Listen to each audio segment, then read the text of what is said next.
Greenland is part of Denmark. If Donald Trump and J.D. Vance are going to take Greenland somehow, which they keep insisting, the most obvious route to doing that would be a war with Denmark, I guess, which is part of NATO and is ostensibly our ally both individually and as part of NATO. But to that point, our alliance with them, I want you to watch this.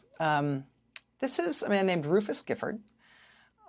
He was chief of protocol in the Biden administration. He was also America's ambassador to Denmark under President Obama. And I just want you to watch his reaction to what Trump and Vance are doing here with this stunt, with this threat, which they are now escalating. Watch.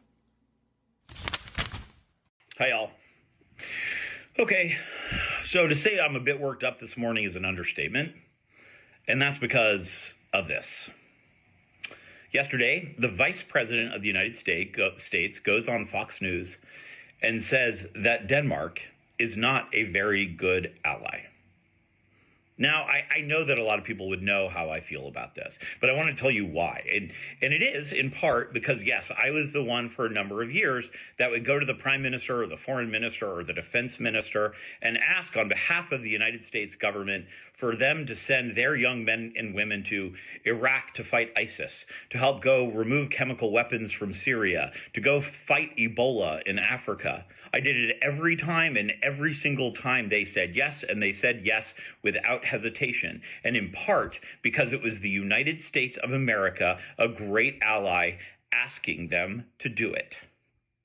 And for them to hear today that now the Vice President of the United States is saying that they are not a good ally when they have lost more people per capita, young men and women, in Afghanistan than any country other than the United States of America, it is just shameful.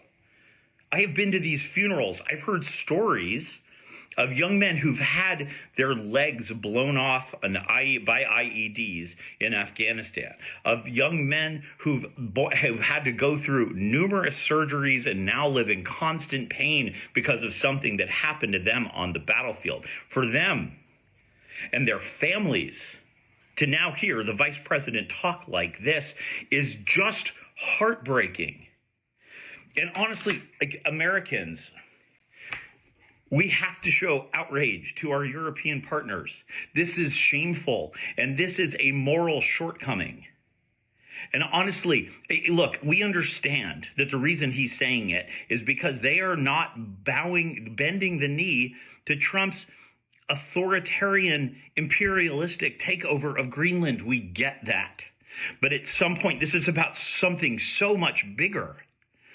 This is about the men and women. I hope that J.D. Vance could say this not just to the face of Maria Bartiromo, but go to Denmark and say that to the face of the parents of the young men and women who've lost their lives alongside U.S. troops. Say it to them. And then you will have just an ounce of courage. But until then, it is just shameful. And look, Americans, we need to show a little outrage here. Our partners and allies expect it from us, and they deserve better. Joining us now is Rufus Gifford. He's America's former ambassador to Denmark. Ambassador Gifford, thank you so much for joining us. I hope you don't mind that we stole that from what you posted online. I thought a lot more people needed to see it. No, thank you, Rachel. It's important to hear, and very few people have had the perspective that I've had, and have had the honor and privilege of serving the United States, of having been to Greenland for 9 times, of understanding the political complexity of the Arctic and the relationship between Denmark and Greenland, and how important the United States is to the people both of Denmark and Greenland. So it is heartbreaking to me, and I so appreciate you inviting me on here today to talk a little bit about it.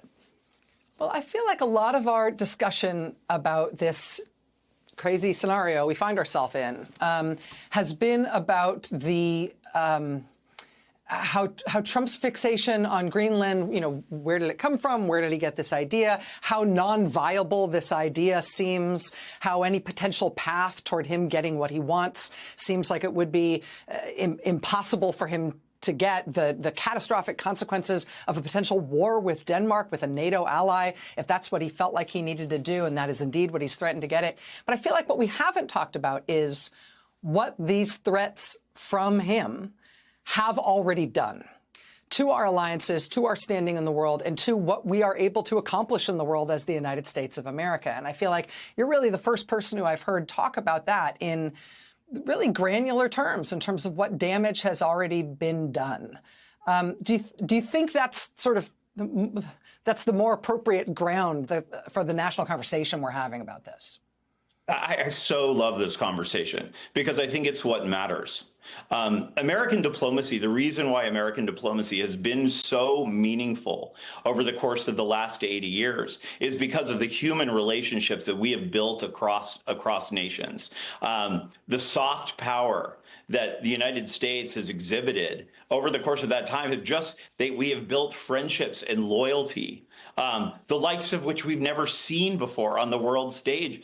And what breaks my heart in this, Rachel, is after that video that you posted, which I obviously somewhat spontaneously recorded after the Vance comments, are the messages that I've received from Europeans, and not just Danes, because the video did go viral. And the messages you receive back are so sad, because these are countries that absolutely love the United States at our core. That because we have been there for them and they have been there for us. And now this is the thing, we're not just losing the governments. And that's what I want Americans to know. We're not just losing the prime ministers, we're not just losing the defense ministers. There's lots of talk about that. The problem is we're losing the trust and respect of the people on the ground, the soldiers who sacrificed proudly alongside young American men and women fighting wars that we asked them to fight. And when they are disrespected, when their countries are disrespected, those real men and women, they feel disrespected personally as well. And that's been my experience over the course of the last 2 months. And I speak out, Rachel, because I think our European partners, as I said in the video, deserve better. But they also have to hear Americans speak out. Meaning they have to hear Americans remind the world that we still respect their sacrifice and partnerships. And that's why I do it. And that's why I'm so grateful to be able to have this conversation, because it is so much more than just the granular actions, which I think you led into this conversation so beautifully, because I agree with every word of it. But we don't talk enough about the human cost, which is happening day after day after day. As an ambassador and in the kind of diplomatic roles that you've played, you've seen America try to persuade people to do things with us that they might not otherwise want to do. You've seen us try to dissuade countries from doing things that they did want to do, which we felt weren't in our interest. And you've seen all the different ways that America, uses its power, all of its various forms of power to try to get what we want in the world. We are now, just this week, facing a world in which Canada says that we are no longer a valued and trusted trading partner, in which Europe says not only are we no longer a partner in defense, but they so distrust us that they may want to divest themselves of U.S. weapons systems because they're not sure that they can safely count on even U.S. weapons with a U.S. government that is so hostile to European interests. They may need to build up European defenses in a way that has never been contemplated since the end of World War II, specifically to treat America essentially as an adversary, not just as the absence of an ally. In a world where we stand alone, or where we stand, I guess, with Russia and El Salvador, and that's the extent of our alliances in the world, what are the kinds of things that Americans have counted on us being able to do that we will no longer be able to do? Gosh, the answer to that question, there are so many intangible parts of this, right? One of the things that I have learned over the course of my ambassadorship was just how many students studied in the United States. I think their parents are going to think twice about that right now. How many folks literally would fly to New York and in the summer and drive to Los Angeles and experience something more about the United States than I've even experienced. They loved us. They still had a great fondness for American leadership dating back to the Marshall Plan and World War II. They carry that with them. And to see it unravel, just those cultural connections, those little things. You mentioned the economic piece. I actually do think it's important. We spent billions, U.S. companies, billions and billions of dollars of defense contracts. I helped sell to Denmark the F-35 fighter jets. I can tell you the person who is the chief negotiator of that, one of the chief negotiators of that F-35 contract is looking actively right now about getting out of that F-35 contract simply because they are afraid that Donald Trump will hold those military resources hostage if he doesn't get what he wants. And again, that will harm everybody. That will harm an American taxpayer. But again, I believe that the fraying of the human relationship and human trust is something you just can't overstate right now. It is a very, very important part of this. Americans just simply will be viewed with a degree of skepticism that we have not been viewed with in Europe for the last 80 years. And that's why we have to have this conversation. More Americans need to speak out with clarity and remind the rest of the world that there's still a heck of a lot of us that believe these values, these extraordinary values that have kept the world peaceful and prosperous for the last 80 years. A lot of us still hold them very, very close to our hearts. And I am certainly one of those. Yeah. The American people haven't necessarily changed our minds here. It's just that our government is going through a revolution. Rufus Gifford, former ambassador to Denmark, I really appreciate you making time to be here tonight, sir. Thank you. So grateful to you, Rachel. Thank you.